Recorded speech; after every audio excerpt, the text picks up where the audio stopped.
मैंने 3-4 साल पहले से ऐसे ही चैप्टर वाइज अलग अलग किया था मैंने, कैरी करने में आसान रहता है। ये बहुत पुरानी एडिशन, हाँ चैप्टर वाइज किया था हम। कुछ तो पार्ट्स खो भी गए। हमने पढ़ा था इम्पल्स। इम्पल्स क्या होता है? Force into time. Small J is equal to force into time. और इम्पल्स एक चीज़ और होता है, change in momentum. Change in momentum में गया था। दूसरा, नॉन यूनिफॉर्म के लिए जब ग्राफिकल मतलब अगर आप इंटीग्रेट कर दोगे एफ डॉट डी टी को टाइम t1 से लेके t2 तक, तो आपको टोटल इम्पल्स मिलेगा। या force under F T graph कराया है, force under F T graph. अगर आपके पास ऐसा ग्राफ हो और इम्पल्स का ऐसे ग्राफ बनाओ F T, force into time, force और टाइम का, तो अगर मुझे इम्पल्स निकालना है तो क्या करेंगे? एक पतली सी स्ट्रिप कट करेंगे टी, ठीक है, डी टी और ये एफ, तो एफ डी टी का इंटीग्रेशन कर देंगे कहाँ से? टाइम, हाँ t1 से लेके, हाँ यही वाला t1 से लेके t2 तक, तो आपको ये टोटल इम्पल्स मिल जाएगा। ठीक है, when variable force acting on अ, हाँ व्हेन, एक second, when variable force acting on a body, acting on a body, उस केस में। ठीक है, अगर कांस्टेंट फोर्स होगा तो area under F T graph. For a constant force, for a rectangle बनेगा, जैसा बनेगा जो भी दिया है, फॉर अ कांस्टेंट फोर्स, जैसा डायग्राम दिया हो, for a constant force F T. यहाँ पे कांस्टेंट फोर्स क्या है? कांस्टेंट है।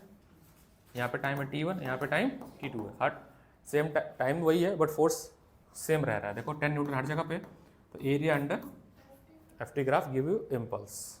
So area under F T graph give you impulse.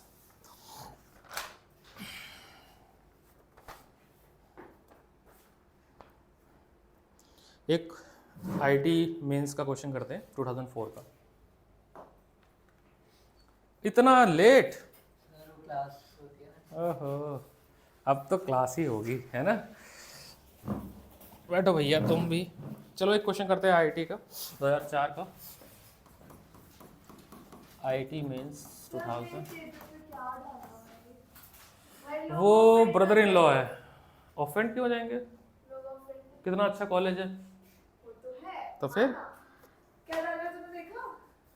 Overrated वाला, हाँ तो आईआईटी अच्छी नहीं है? कैंपस देखो, लाइव देखो। ये उनके लिए जिन्होंने ये बोला आईआईटी ओवररेटेड है। तुमने बोला तो तुम्हारे लिए, अगर नहीं बोला तो जिसने बोला हो, है ना, जिसको आईआईटी करना ही नहीं, जिसको उस गली में जाना ही नहीं, कॉमर्स वाले के लिए तो कुछ है ही नहीं, ह्यूमैनिटीज वाले कुछ, और साइंस में भी जिसको आईआईटी नहीं जाना है उसके लिए भी नहीं है, उसके लिए भी नहीं है। जिनको जाना है उनसे नहीं हो पाया तो वो कहते हैं अरे यार मणिपाल भी तो ठीक है, अमेठी भी ठीक है, गलगोटिया भी ठीक है, ये उनके लिए है ना। अरे होने दो, मैं ऐसे डाल रहा हूँ ऑफेंड होने दो। आईटी मेंस 2004 क्वेश्चन क्या है पढ़िएगा। अ machine gun fire a bullet of mass of bullet is 40 ग्राम। ये हो गया, छोड़ो फिर नेक्स्ट क्वेश्चन पे आते हैं। इसमें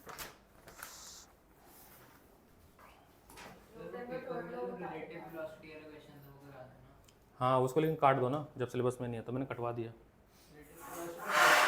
काट दिया मैंने, जिसने डाउट पूछा था मेरे से, जब आने नहीं क्यों कराना। कहाँ चला गया क्वेश्चन? एक अच्छा क्वेश्चन था क्या? हाँ करा रहा हूँ। अच्छा वहीं से शुरू करते हैं। न्यूटन क्या है ये? न्यूटन थर्ड लॉ, कंजर्वेशन, हाँ every action is opposite reaction. ठीक है, यहाँ से शुरू करना था ना। एप्लीकेशन, इसमें एक फेमस एप्लीकेशन है हॉर्स एंड कार्ट प्रॉब्लम। ये हर जगह हर क्लास में पढ़ाया जाता है, हर जगह पढ़ाया जाता है हॉर्स एंड कार्ट प्रॉब्लम, क्योंकि ये पहला एग्जाम्पल बनता है क्लास 10th का जिसमें हम डिफरेंट फोर्स को रिप्रेजेंट करते हैं। ठीक है, तो ये जरूर कराया जाएगा, हर स्कूल में कराया जाएगा, कोई भी अच्छा स्कूल होगा जरूर कराएगा ये वाला क्वेश्चन। और नहीं करा रहा तो फिर दिक्कत है उस स्कूल में। मजाक नहीं, सही बता रहा हूँ, वही मतलब हो सकता है। समझिएगा, यहाँ पे एक हॉर्स है, उसने फोर्स लगाया एच इस तरफ, इस कार्ट को खींचने के लिए। ये जो रस्सी है, थ्रेड है, इस पे इक्वल एंड अपोजिट फोर्स भी लगेगा, जिसको हम लोग टेंशन बोलते हैं। क्या बोलते हैं? टेंशन फोर्स जो होता है वो हमेशा पार्टिकल से दूर जाता है, अवे फ्रॉम पार्टिकल्स। तो यहाँ पे जो ऑब्जेक्ट है उससे दूर जाएगा, उसका एरो हमेशा अपोजिट होगा। हॉर्स ने एक फोर्स लगाया होगा जमीन पे आगे बढ़ने के लिए, एफ फोर्स ऑन लाइन, इसका इक्वल एंड अपोजिट रिएक्शन एक ऊपर लगा होगा आर।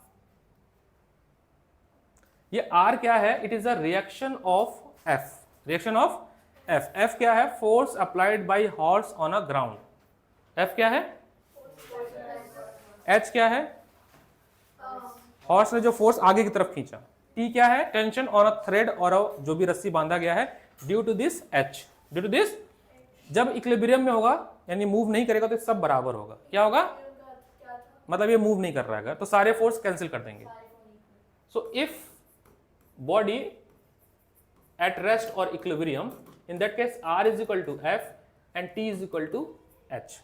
ये इक्विलिब्रियम कंडीशन है। दूसरा, ये जो R है इसके दो कंपोनेंट बनेंगे, एक इधर दैट इज R, मान लो ये थीटा है तो R cos थीटा, और इसमें बताया गया है कि ये आपका हाँ, और ये एक कंपोनेंट बनेगा आपका R।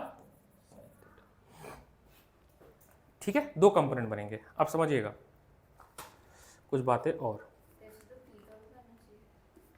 टेंशन उसी के अलॉन्ग लगा हुआ है ना, कुछ एंगल बनेगा, इसका बनेगा, एफ का बन सकता है अगर हम एंगल बनाए तो। अगर हॉर्स मूव कर रहा है इसका मतलब H is greater then tension, मतलब कैंसिल आउट नहीं कर पाया। इफ हॉर्स इज मूविंग तो इसका यही कंडीशन है कि H is greater than T. If horse is moving, in that case H is greater than T. और net force acting on a horse, net force acting on a horse, वो कितना होगा? H minus T, net force on horse. 10 newton से उसने खींचा, 5 Newton मान लो tension गया तो 10 माइनस 5 न्यूटन हॉर्स पे लग रहा है। मतलब हॉर्स खींच रहा है। अब अगर ये मूव कर रहा है तो सिंपल सी बात है, जो टेंशन बना वो इससे कम बना। अगर कम नहीं होता तो ये मूव ही नहीं कर पाता, क्योंकि हॉर्स का डायरेक्शन इस तरफ है। ठीक है, हॉर्स का डायरेक्शन इस तरफ है, टेंशन का डायरेक्शन उसके जस्ट अगेंस्ट है। उससे क्वांटिटी वाइज अगर ये मूव किया तो सिंपल सी बात है, टेंशन की वैल्यू क्या होगी? कम होगी। ये इसकी लेंथ मैंने बड़ी बनाई, मतलब फोर्स ज़्यादा है, ये कम है। वेक्टर क्वांटिटी से लेंथ से बस हम समझा सकते हैं। ठीक है, अगर हम बात करें कि हॉर्स का मास m है और a एक्सेलरेशन से मूव कर रहा है तो फोर्स कितना होगा हॉर्स पे? m इंटू ए। और यही फोर्स तो नेट फोर्स होगा। ये वाला फोर्स और ये वाला फोर्स दोनों सेम ही तो होगा। तो इसके हिसाब से जो आपका होगा m into A is equal to होगा h माइनस टी। पक्की बात? ये इक्वेशन नंबर 1। ठीक है, ये अभी तक हम किसके बारे में कर रहे थे? हॉर्स। अब कार्ड पे आते हैं। कार्ड के भी तो कुछ किससे बनेंगे? कार्ड का देखिएगा, अगर कार्ड का मास कैपिटल M है और ये भी दोनों साथ मूव कर रहे, अरे ये घोड़ा गाड़ी, हाँ ठीक, अंग्रेजी मेरी समझा। तो जब इसको खींचेगा तो एक फ्रिक्शन फोर्स पीछे की तरफ लगेगा, स्मॉल f लगेगा ना। तो नेट फोर्स जो इस कार्ड पे लगेगा वो कितना लगेगा? अच्छा, एक टेंशन फोर्स जो इधर लग रहा है, इसे एक इक्विवेलेंट टेंशन फोर्स इधर भी लगेगा, ये भी टेंशन इसके ऊपर।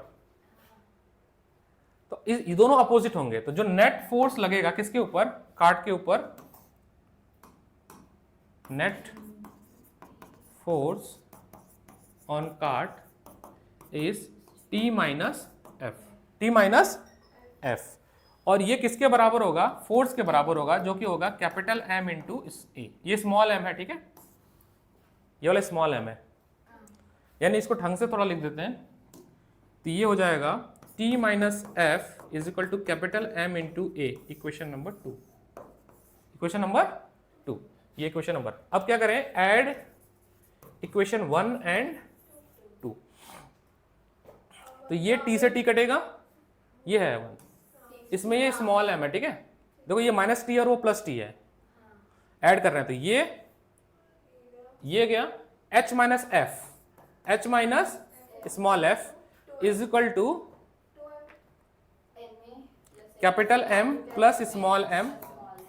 इसलिए बता रहा था, ये वो स्मॉल m है, स्मॉल m है, एक्सेशन सेम है, सेम से जा रहे हैं, इसने खींचा। तो यहां से एक इक्वेशन बनेगा किसका, एक्सेलरेशन का, a is equal to h minus f upon capital M plus,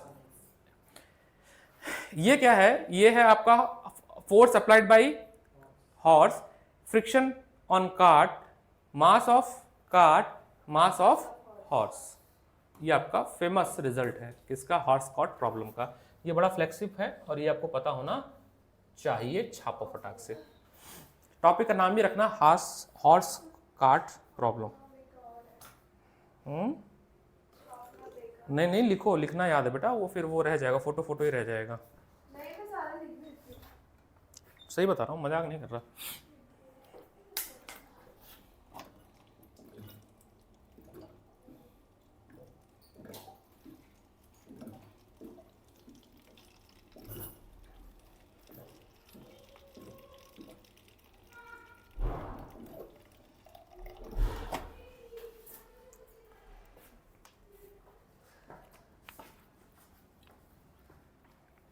chemistry कैसे चल रही तुम्हारी?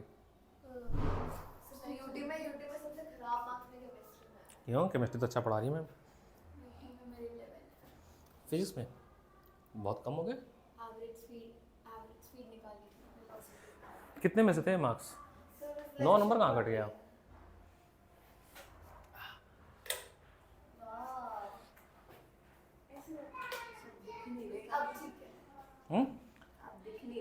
जाने दो। हाँ 9 नंबर कट गया है, बहुत हो कट गया। सबसे अच्छे में सीएस में आया था और सीएस मैंने छोड़ दी।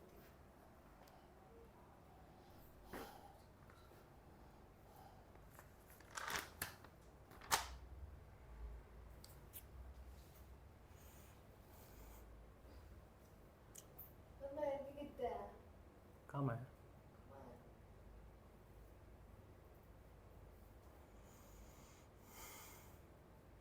राइटिंग एक शब्द समझ नहीं आ रहा। नेट के बाद net force acting on horse. देखना फोर्स पूरा का लिखा है आपने। Net force acting on horse. आधा हॉर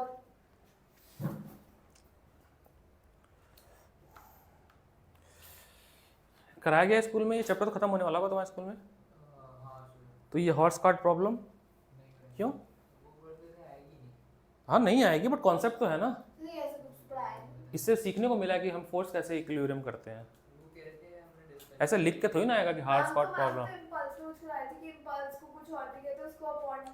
टॉपिक नहीं छोड़ते हम लोग, कोई भी टॉपिक नहीं छोड़ना चाहिए, ये मानते हैं, ऐसे लिख के नहीं आया हार्स कार्ट प्रॉब्लम, बट यहाँ से कॉन्सेप्ट तो सीखने को मिला ना कि एक्सेलरेशन कैसे बना रहे हैं या फोर्स कैसे इक्वेट कर रहे हैं, वो तो आ सकता है ना। हाँ जी आपको तो नहीं क्या इम्पल्स में अपॉन सी करके कि इसके वो है और पूरा फर्स्ट इक्वेशन से कुछ कराया। सर हमारे फिजिक्स की टीचर बहुत महान है। अब मेरी वो मेरे को दे देना, अपने स्कूल के ना वो दे देना मेरे को, टाइम जब मिले ना फोटो खींच के यूजुअली मैसेज करना, मुझे ना ट्रैक रहेगा कि मेरे को क्या, मैं सबसे मांग रहा हूँ कि तुम लोग से नहीं, जहाँ जहाँ पढ़ा रहा हूँ मेरे को देख, नहीं मैं ज़्यादा पढ़ा दूँ या वो कम पढ़ा रहे हैं या वो, तो सब देखते चलना है। कहाँ पे? ये नेट फोर्स ऑन कार्ट पे कितना फोर्स लग रहा है हॉर्स के वजह से। हाँ हाँ वो हाँ, जैसे मैन एंड लिफ्ट प्रॉब्लम भी नहीं कराए होंगे, वो कराया, ठीक है फिर तो फिर सही है, वो दोनों कराना चाहिए वैसे। अगला वही है मैन एंड लिफ्ट प्रॉब्लम।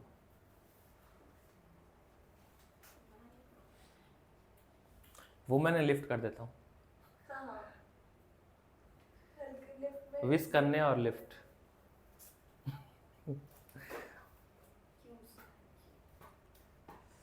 तुम्हारा चल रहा है फिजिक्स केमिस्ट्री से चल रहा है यहाँ पे?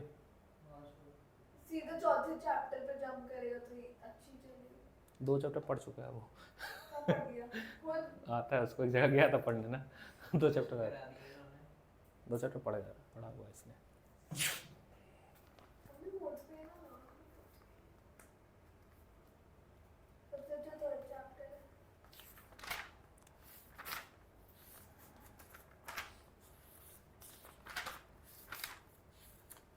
नेक्स्ट, ये आएगा यूज करना। हाँ ये एक तरह से पता क्या है, ये इसलिए सिखाया गया कि अब यहाँ से आपके क्वेश्चंस जितने बनेंगे तो आपको फोर्स विजुलाइज करना है, या कह लो यही क्वेश्चन बना के आ जाएगा। मान लीजिए कोई कॉन्सेप्ट, मतलब ऐसा ये टॉपिक नहीं है horse and cart problem. Physics में क्वेश्चंस कोई टॉपिक बना देते हैं हम लोग, हर क्वेश्चन एक टॉपिक हो जाता है, जो स्टैंडर्ड क्वेश्चंस होते हैं। हाँ ये क्वेश्चन बन सकता है चेंज करके। अगला है आपका man and lift problem. Man and lift problem, हमने बोला था बर्नंगर होगा। हाँ। ह्यूमन। हाँ जी, मैन के आगे ह्यूमन मैन, ह्यूमन है वही ना, देखते हो।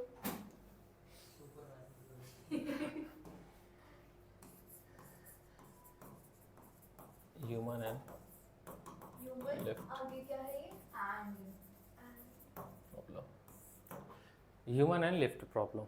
आजकल राइटिंग मेरी बड़ी सुंदर होते जा रही है, भाई वी को एफ बनाया आपने, प्रॉब्लम। समझिएगा।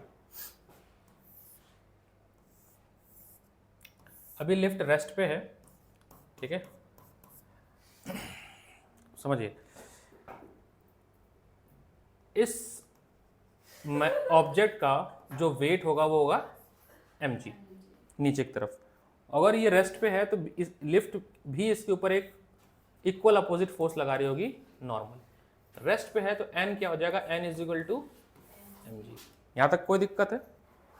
दो केस बनेगी, एक बार लिफ्ट ऊपर जाएगी और एक बार लिफ्ट नीचे आएगी। अगर ये लिफ्ट a एक्सेलरेशन से ऊपर जा रही है, किससे?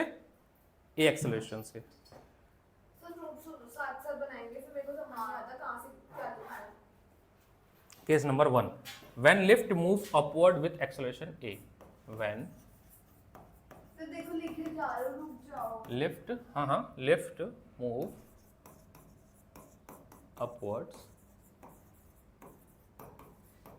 With acceleration a।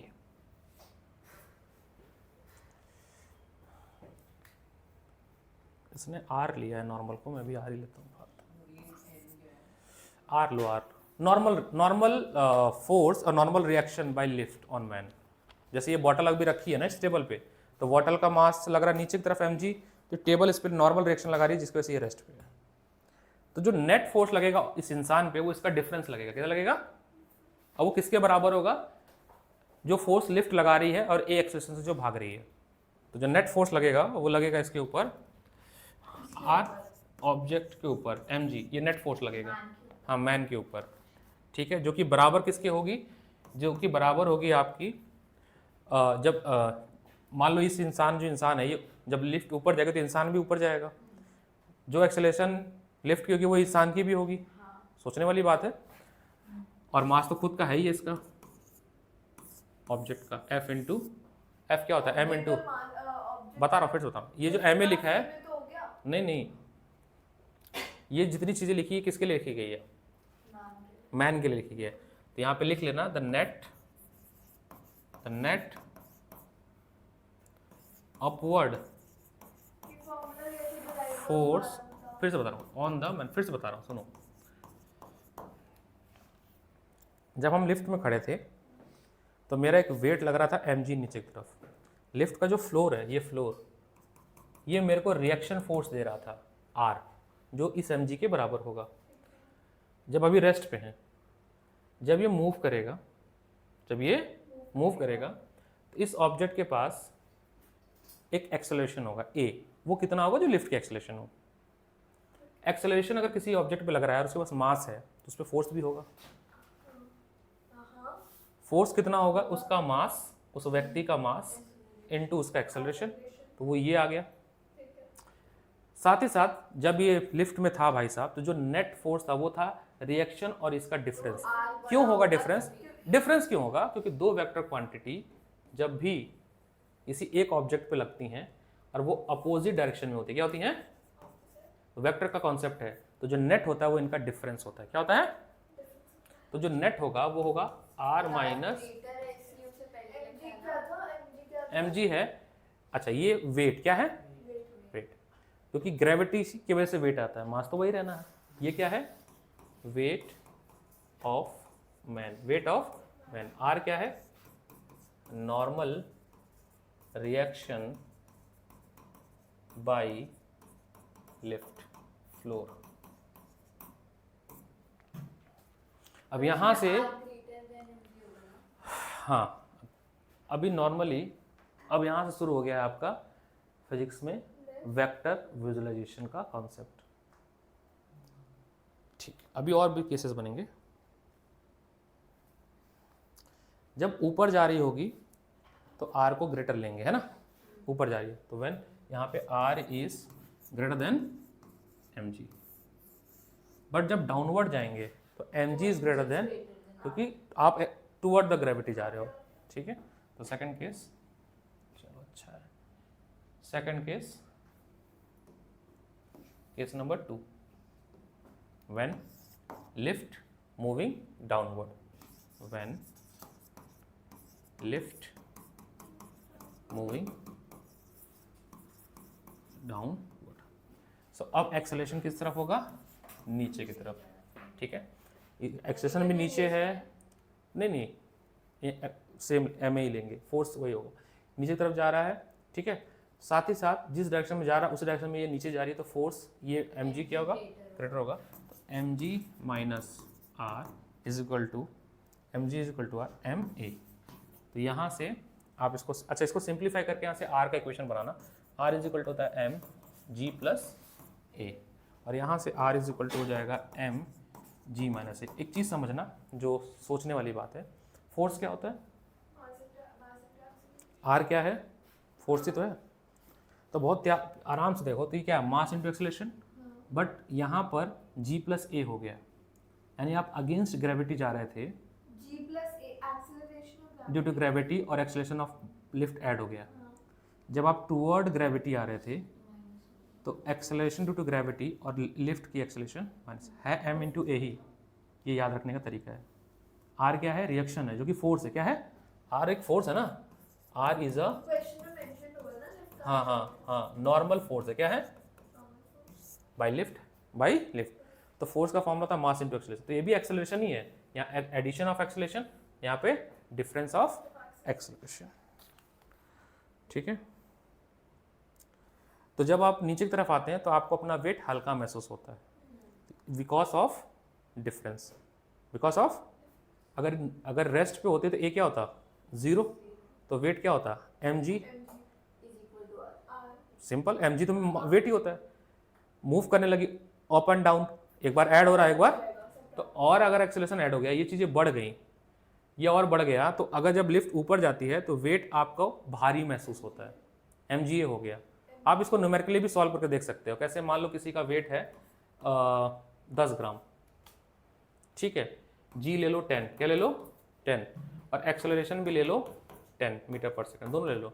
तो पहले केस में वेट कितना महसूस, मान लो आर उसका वेट है, कितना हो जाएगा ये आपका? 10 इंटू 20 कितना हो गया? 200 न्यूटन फील कर रहा है। डब्ल्यू है, डब्ल्यू है, नहीं फर्स्ट वाले केस में कर रहा हूँ मैं,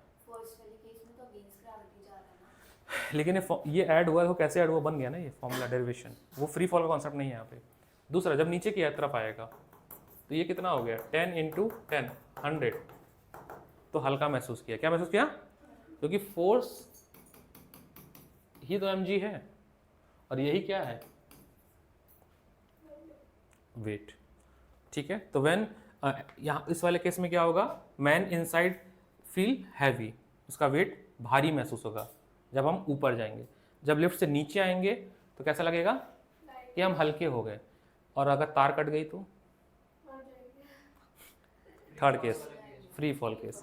तो third case, when lift is moving with uniform velocity, तो जब नीचे गिरता है तो उसमें वेलोसिटी क्या कांस्टेंट माना जाता है? क्या मानते हैं? कांस्टेंट। उस केस में एक्सेलरेशन उसमें एक्सेलरेशन क्या हो जाता है? 0। जब फ्री फॉल होता है ना तो एक्सेलरेशन क्या होता है? 0 हो जाता है। तो अगर ऐसा केस है तो फर्स्ट केस में अगर वहाँ 0 रखेंगे, कहाँ पे? हाँ मैंने गड़बड़ कर लिया, हाँ ऐड हो रहा है, 0 क्यों आएगा? 0 ये 0 हो जाएगा, ये 0 हो जाएगा, सही कह रही। तो चेंज कर लेते, कुछ और वैल्यू लेते, कटने लायक ना हो। तो मैं समझाने के लिए कहता, मान लो लेते हैं 50, ये मैं समझाने के लिए किया है, ये तुम्हें कैसे कोई ऐसा वैल्यू लेना जो उसमें हम समझा पाए, इजीली कर सकते हैं। अगर हमने रस्सी काट दी। Third case free fall. Third case when lift is fall freely, when lift falls freely. So when lift fall freely, it move under gravity. Under gravity, acceleration A become G. Acceleration A become G. So R is equal to M into A minus G. So R is equal to G minus G. That is 0. A minus G minus A था ना, G minus A. तो क्या होगा कि यहाँ पर आपको इस वाले हिसाब से होता था ना, नीचे आ रही ना, गिर रही है ना नीचे, तो लगेगा तो यही है ना। आपने अच्छा नीचे वाला केस हाँ, लिया है। तार कटेगी तो ऊपर थोड़ी जाएगी, तार कट के लिफ्ट के तो ऊपर जाएगी। वाह, पैरेलल वर्ल्ड। नीचे ही गिरेगी। तो वेटलेसनेस के इसमें क्या होता है, वेट मतलब ऐसा लगता है कि वेट है ही नहीं, कम चाहे छोड़, ज़्यादा लगता है कि खत्म, मरने वाले हैं अब। वेटलेसनेस कॉन्सेप्ट होता है, वेटलेसनेस, वेटलेसनेस।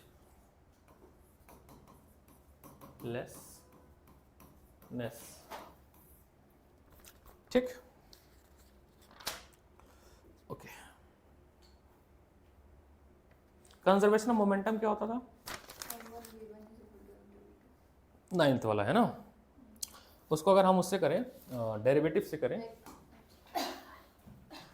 तो 9th वाला भी देखेंगे हम लोग। ठीक है, कंजर्वेशन ऑफ मोमेंटम।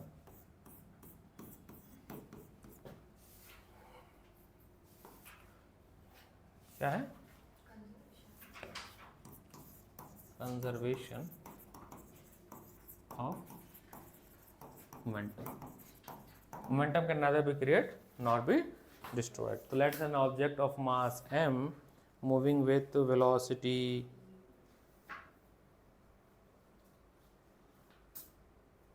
अच्छा, let an object, अरे मेरे को क्या करना है, रिया को मैसेज करना है कि क्लास 8 बजे है ना रिया, एक और रिया है ना। मान लें का ऑब्जेक्ट है जिसका मास है m1, इनिशियल वेलोसिटी u, एक और मास है m2, इनिशियल वेलोसिटी इसका u1 u2, moving with velocity आपस में कोलाइड करके फिर गए, तो v1 और v2 हो गया।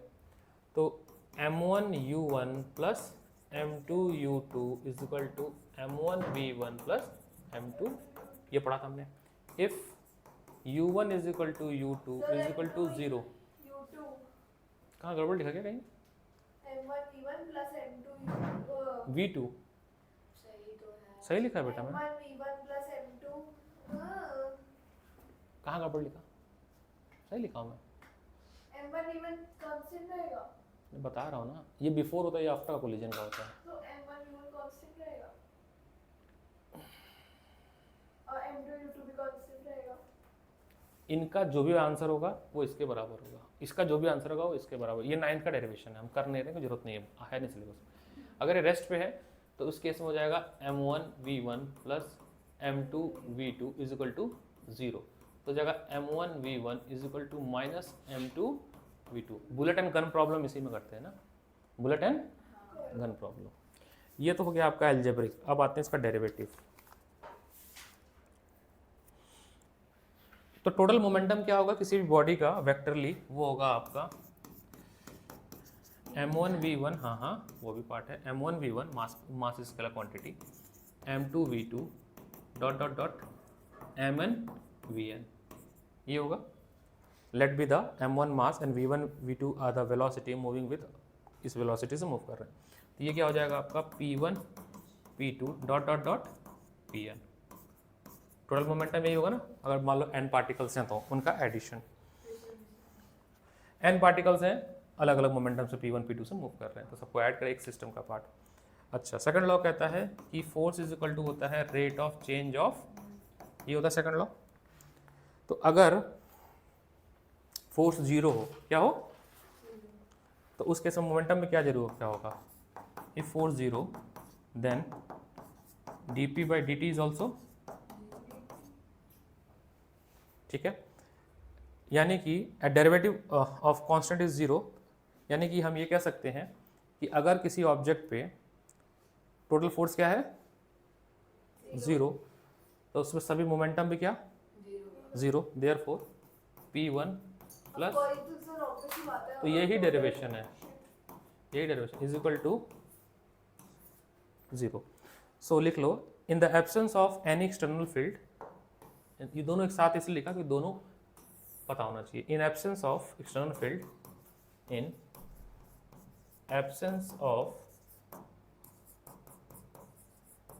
external field, in the absence of external field, external force, the total linear momentum,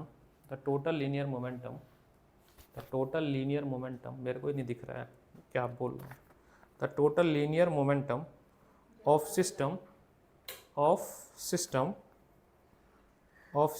is constant, is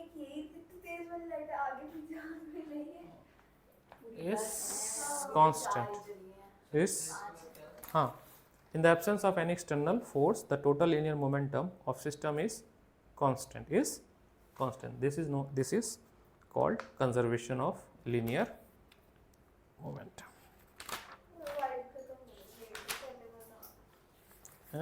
अब शुरू करते हैं जो इस चैप्टर को अब मेन फिजिक्स है, नहीं अब आपको समझ आएगा, अब शुरू होगा मेन, जिसको बोलते हैं फ्री बॉडी डायग्राम, जहाँ से हमें सारे फोर्स किसी भी पार्टिकल्स पे जो लगते हैं उनको रिजॉल्व करना है, अगर इक्विलिब्रियम है तो उनको इक्वल करना है। कॉन्सेप्ट का नाम है, टॉपिक का नाम है इक्विलिब्रियम ऑफ कंकरेंट फोर्स। नींद आ रही है? कितने बजे आए थे तुम? 4:30 पहुँचे होगे। कुछ कॉफ़ी भी नहीं पिए तुम? विकास सर कहता रहे थे कॉफ़ी तो मैं 3:30 से निकली हूँ घर से। हैं? केमिस्ट्री से आ रही हो? फिर अभी तो जल्दी आ गई थी, 20 मिनट। बच्चे इतने ट्यूशन पढ़ रहे हैं, घर पे कब पढ़ते हैं? रात को जाके ही नहीं है टाइम, रात को जाके टाइम ही नहीं है भैया, बच्चे यही कह रहे सर टाइम मैनेज नहीं हो रहा, टाइम मैनेज नहीं हो, सही बात है, कहाँ से मैनेज होगा? छुट्टियाँ लेके पढ़ाया जा सकता है। छुट्टी लेनी पड़ेगी।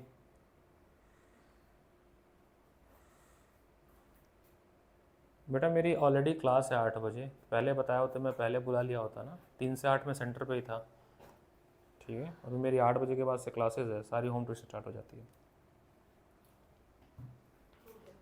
ठीक है। नेक्स्ट है equilibrium of concurrent force, equilibrium of concurrent force, equilibrium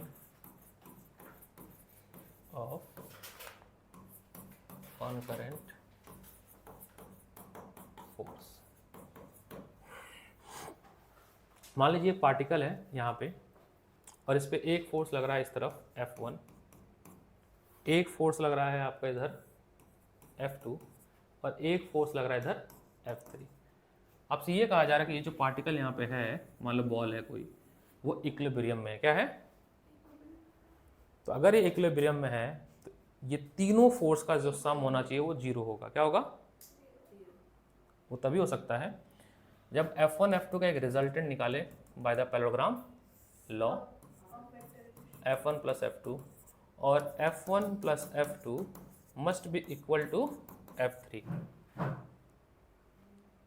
equilibrium है ना, तो ये क्या होगा? आपस में बराबर होना चाहिए। साथ ही साथ जो मैग्नीट्यूड है किसका, F1 प्लस F2 का, मान लो ये दोनों जोड़ का 10 न्यूटन आया तो ये भी कितना होगा? 10 न्यूटन। तो मैग्नीट्यूड वाइज F1 हाँ वो तो इक्वल होंगे ही, minus F3 should be 0, should be 0। कई सारे फोर्स एक ही पॉइंट पे लगना। सर 12th में वेक्टर्स है और जो बच्चे कॉमर्स में मैथ्स के तो उन्हें फिजिक्स पढ़नी पड़ती नहीं ऐसा कुछ नहीं है। वो वेक्टर में जो आप फिजिक्स का वेक्टर पढ़ते हो ना, ये समझो जो 12th का वेक्टर है उसका एक एक्सरसाइज केवल पढ़ते हो फिजिक्स में, वो बहुत डिटेल में है, बहुत ज़्यादा डिटेल में है। तो बेसिकली वो लोग फिजिक्स पढ़ते हैं ना? नहीं, वेक्टर पढ़ने को फिजिक्स नहीं कहा जाता है। तो वही वाली बात हो गई कि हमने थोड़ा सा साइंस पढ़ लिया तो मेरे को जोक नहीं याद आ रहा, भूल गया। So if an object is equilibrium, the total force acting on a particle should be algebraic sum should be zero, तभी वो इक्विलिब्रियम में होगा। ठीक है, कंडीशन ऑफ इक्विलिब्रियम यही कहता है। एक बहुत इंपॉर्टेंट थ्योरम बता रहा हूँ, और ये मैं 12th वालों को इतना कोसता हूँ, उनकी भी कोई गलती नहीं है कि कोई पढ़ाता ही नहीं है, केवल पढ़ाया जाता है कॉम्पिटिटिव एग्जाम में। नाम है लैमी थ्योरम,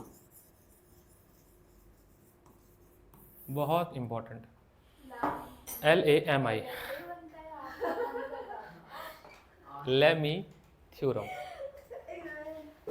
लैमी थ्योरम बहुत इंपॉर्टेंट, बहुत ज़्यादा इंपॉर्टेंट, रेयरेस्ट स्कूल में पढ़ा जाता है, बट ये कॉम्पिटिटिव के लिए भी इंपॉर्टेंट है। और ये अगर आपको आता है तो फिजिक्स के बहुत सारे जहाँ पे भी वेक्टर का कॉन्सेप्ट आएगा वो इजी हो जाएगा, और ये आपको 12th में बहुत ज़्यादा काम आएगा पहले चैप्टर से ही। क्या कहता है ये समझिएगा। किसी पॉइंट पे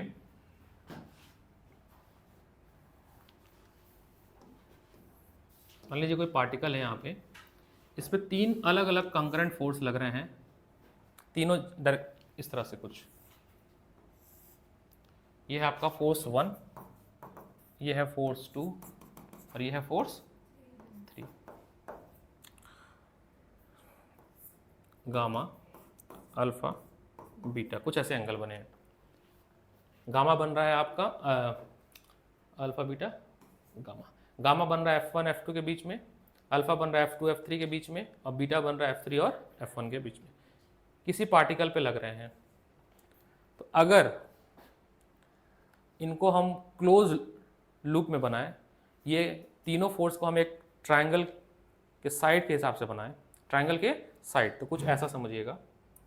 ये है आपका F1, ये है आपका F1 वेक्टर, यहाँ पे रख दें हम अपनी F2 वेक्टर, ऐसे रख दें हम अब F3 वेक्टर, F3 वेक्टर। समझिएगा एक बात, F1 और F2 के बीच में कितना एंगल था? अल्फा। F1 और F2 के बीच में गामा था। क्या था? गामा। बन ही नहीं रहा, बन रहा। हाँ, एक्चुअली वो शिफ्ट कर सकते हैं ना, वेक्टर्स है तो शिफ्ट कर सकते हैं। F2 और F3 के बीच में क्या एंगल था? F2 और F3 के बीच में अल्फा। तो थोड़ा शिफ्ट करके बनाएंगे, तो ये था अल्फा, इसको भी शिफ्ट करके बनाएंगे, ये बीटा। ये क्या वेक्टर को हम आगे खींच सकते हैं ना, कौन सा वेक्टर खींचना है? जैसे अगर मान लो वो देखो बीटा किसके बीच में है? F1 और, तो क्या मैं F3 को सरका के यहाँ रख सकता हूँ? बन गया ये, देखो जैसे पहले था। इसको मैं सरका के ऊपर कर दूँ तो फिर वही बन जाएगा अल्फा वाला। अब पूरा एंगल होता है 180, तो ये होता है आपका पाई माइनस गामा, ये हो जाएगा आपका पाई माइनस अल्फा। अभी नहीं समझ आएगा इसका इंपॉर्टेंस, लेकिन अभी आप कॉन्सेप्ट समझ लो, ये हो जाएगा pi minus beta. Lami theorem कहता है कि कोई भी 3 फोर्स किसी ट्रायंगल के साइड के रूप में रिप्रेजेंट करते हैं, तो वो बराबर होता है, इसको एक साइन लॉ बोलते हैं। F1 लिख देना, F2 लिख देना, F3 लिख देना, बीच में इक्वल सिंबल डाल देना। अब डिनोमीटर में क्या लिखना है? F1 के सामने वाला जो एंगल है उसका साइन ले लो, तो क्या है? Sine pi minus alpha. F2 कहाँ पे है भाई साहब? उसके सामने वाला एंगल क्या है? Sine pi minus beta. F3 कहाँ है? उसके सामने कौन एंगल है? Pi minus sine pi minus gamma. और इसलिए मेरे को अभी जितने भी 12th पढ़ा रहा हूँ किसी को ये नहीं आता है, और इसका इतना यूज है इलेक्ट्रोस्टैटिक्स में कि मैं बता नहीं सकता हूँ, बहुत ज़्यादा यूज है इसका। साइन 180 माइनस थीटा क्या होता है? Sine theta. क्या होता है? Sine theta. ये हो जाएगा F1 अपॉन साइन अल्फा, ये हो जाएगा F2 अपॉन साइन बीटा, ये हो जाएगा F3 अपॉन साइन गामा। कैसे यूज करेंगे, कब यूज करेंगे, ये तो बात की बात है।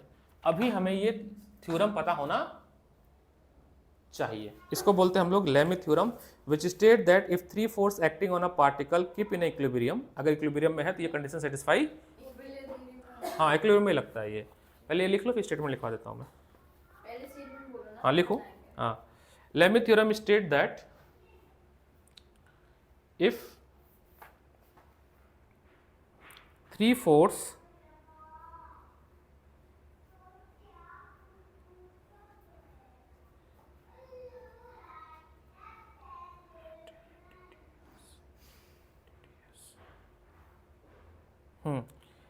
which state that if three force acting on a particle keep it in equilibrium, then each force is sir लिख ले यार हाँ हाँ acting on a particle keeping it in equilibrium keeping at वो ये बुक में से छाप रहे हैं हम किस लिए आए हाँ बुक में से तो लिखवा रहा हूँ keeping keep it in equilibrium, then each force is proportional to sine of angle between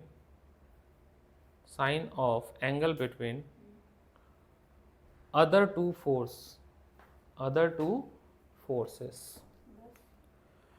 बेटा कल तुम 6:30 से 7:30 के बीच में DTS आ जाना, मैं बैकअप क्लास अरेंज कर दूंगा 6:30 से 7:30. बस ना हाँ अब कैसे, अब सुनो, अब हमें क्या करना है, अब सीखना है FBD डायग्राम बनाना. क्या बनाना? तो अब हमारा हाँ FBD डायग्राम का ऐसा कोई कॉन्सेप्ट नहीं है, क्वेश्चन करते करते करते ही आएगा. FBD का मतलब जितने भी फोर्स उस ऑब्जेक्ट पे लग रहे हैं उनको बना दो और जैसा क्वेश्चन दिया है उसके हिसाब से सॉल्व कर दो.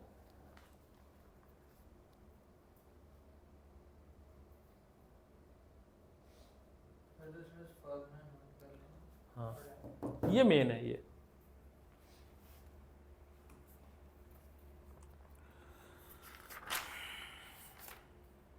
कि वैसे डेरिवेशन वगैरह जैसे आपने निकाले वो तो नहीं नहीं, बस फॉर्मूला पता होना चाहिए यूज कैसे होता है. ये भी लेवल नहीं है ये है रामी सर आपने भी तो बोला यूज आएगा 11th में यूज होगा, देखना अभी. इसको कैसे याद रखोगे? तो F1 फोर्स है ना, उसके अपोजिट वाले एंगल का साइन F1 के, ऑपोजिट F2 के अपोजिट वाला एंगल, F3 के अपोजिट वाला एंगल का साइन लेके डिवाइड कर देना उस फोर्स के साथ. और अगर इक्विलिब्रियम है तो ये इक्वल होने चाहिए, ये रेशियो है. वो अल्फा है वो गामा है ये तो गामा है, ये अल्फा है, नहीं बाहर वाला ये गामा है ना ये गामा है, 80 माइनस गामा.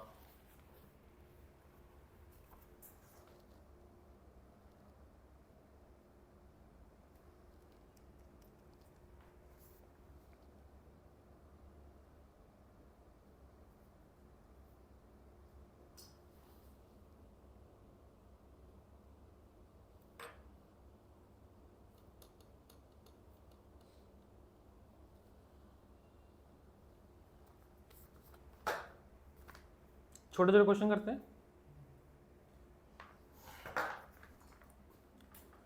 चले.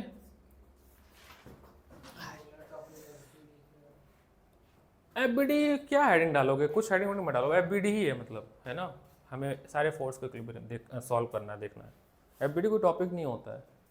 जैसे एक सिंपल एग्जांपल लेते हैं. फॉर एग्जांपल ये 9th क्लास का लेते हैं हम. 9th क्लास में हमने पढ़ा था, एक टेबल है उस पर एक बुक रखी हुई है और इस यहाँ से थ्रेड से हम खींच रहे हैं x और इधर से भी खींच रहे हैं y. ये 9th के एग्जांपल है. तो अगर इक्विलिब्रियम है तो x फोर्स और y फोर्स इक्वल होगा. अब 11th में आते हैं. एक इसका वेट लगेगा mg और एक लगेगा नॉर्मल बाय टेबल n. ये हो गया 11th. यही सीखना है इस बार. अगर इक्विलिब्रियम है तो ये इक्वल होगा. क्या होगा? इक्वल. अब मान लो थोड़ा सा और, कोई रस्सी से खींच रहा है इस तरफ, F फोर्स लगेगा, ऐसे रस्सी से खींच सकते हैं विद एंगल थीटा. तो इसका कंपोनेंट इधर आएगा आपका F cos थीटा. अगर ये इक्विलिब्रियम में है तो F cos theta should be equal to y. एक इसका कंपोनेंट ऊपर जाएगा F sin, अगर इक्विलिब्रियम में है तो F sin theta should be equal to mg. अगर मैं पूछूं n भी दिया और कितना फोर्स लगेगा इस डायरेक्शन में, तो n plus F sin theta, दो फोर्स हैं. यहां पर क्या होगा? x plus F cos theta. ये 11th है. इसी को ही हम बोलते हैं FBD. क्या बोलते हैं?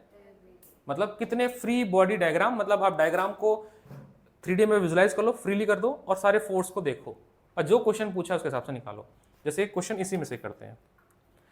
अब देखिए बहुत अच्छा, अब यहाँ से आसान लगेगा तुम्हें फिजिक्स और अच्छा भी लगेगा क्योंकि हम सही चीज पढ़ रहे हैं.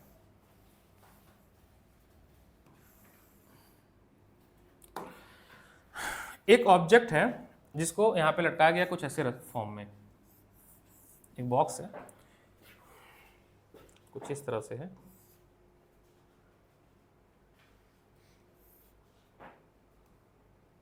यहां तक बनाते हैं।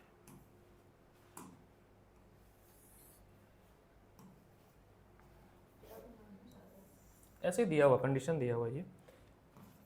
इस बॉक्स को हैंग किया गया कुछ इस तरह से, 2 रस्सी से बांधी गई है, 2 रस्सी से हैंग किया गया है। रस्सी नंबर 1, रस्सी नंबर 2। रस्सी में आता है टेंशन, वो जाता है अपोजिट। क्या जाता है? इस पॉइंट के अपोजिट टेंशन जाएगा, ये T1 लिखा है ना, T1 ही लिखते हैं, T1। और ये एंगल भी दिया कि 60 डिग्री एंगल पे, कितने पे? 60 डिग्री पे। इसका टेंशन भागेगा इधर, और इस पे एक वेट लगेगा mg। हाँ, नॉर्मल तो अभी नहीं लगेगा क्योंकि हवा में है। ये क्या है? हवा में। हाँ, किसी चीज पे नहीं रखा हुआ है वो, तब मुझे किसी सरफेस पे रखा हो, सरफेस तो है ही नहीं, हवा में ना। अब क्या करना है, हमें सारे फोर्स को विजुलाइज करना है। कैसे समझिएगा। अब ये जो एंगल 60 डिग्री है, ये इसके साथ बन रहा है। अच्छा, तो अगर मैं कैसे बनाऊं कि ये आपका T1 और ये T2, तो अगर हम पैरेलल लाइन बनाए तो यहां पे भी एंगल कितना आएगा? ये हो सकता है ना, पैरेलल लाइन बना के।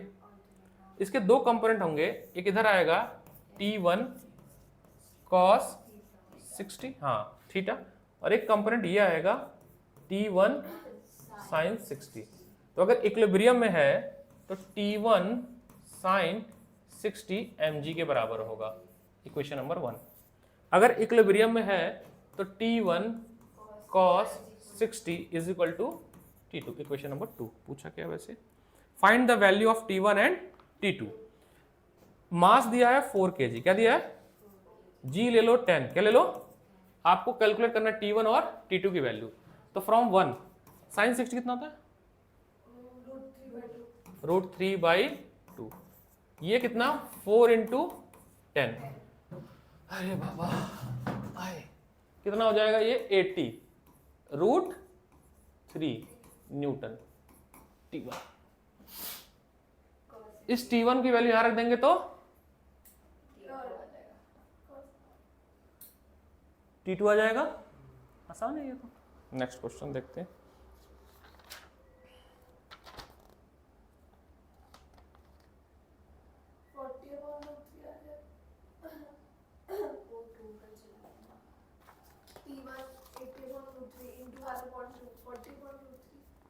कहाँ पे? T2? हाँ, T2 कर लेना। अब देखिए क्वेश्चन करते हैं इसमें इन टेक्स्ट से। A mass of 10 kg is suspended vertically by a rope of length 2 meter from a ceiling. A force 60 Newton is applied at the midpoint of rope in a horizontal direction shown in figure 5.6। ये है question ये वाला तुम लोगों में इन text में, ऐसा बना। इन टेक्स्ट में जाओ, इन टेक्स्ट में तो एग्जाम्पल हो गया। हाँ, ये एग्जाम्पल में, मेरे वाले में इन टेक्स्ट में है। देखा ना, देखा। नेक्स्ट करो। हाँ है तो, ये रहा, ये बना। हाँ ये वाला इन टेक्स्ट में ही है ये।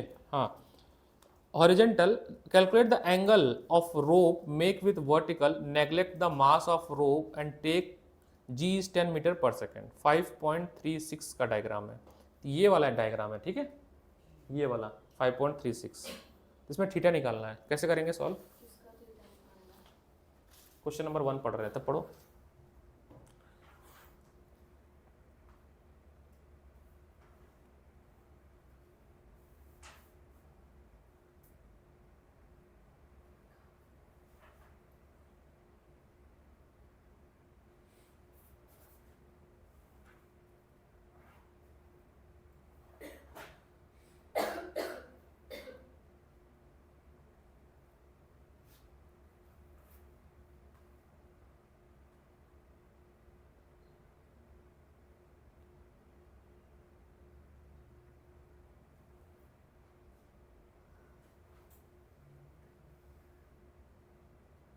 सॉल्व करो, करो सॉल्व। दोनों करना है, फर्स्ट सेकंड भी करना है। क्वेश्चन नंबर 1 भी करना है, क्वेश्चन नंबर 2 भी करना है, दोनों करो।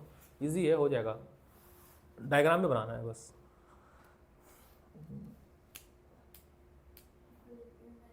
हाँ, इक्विलिब्रियम में तभी वो टिका हुआ है ना।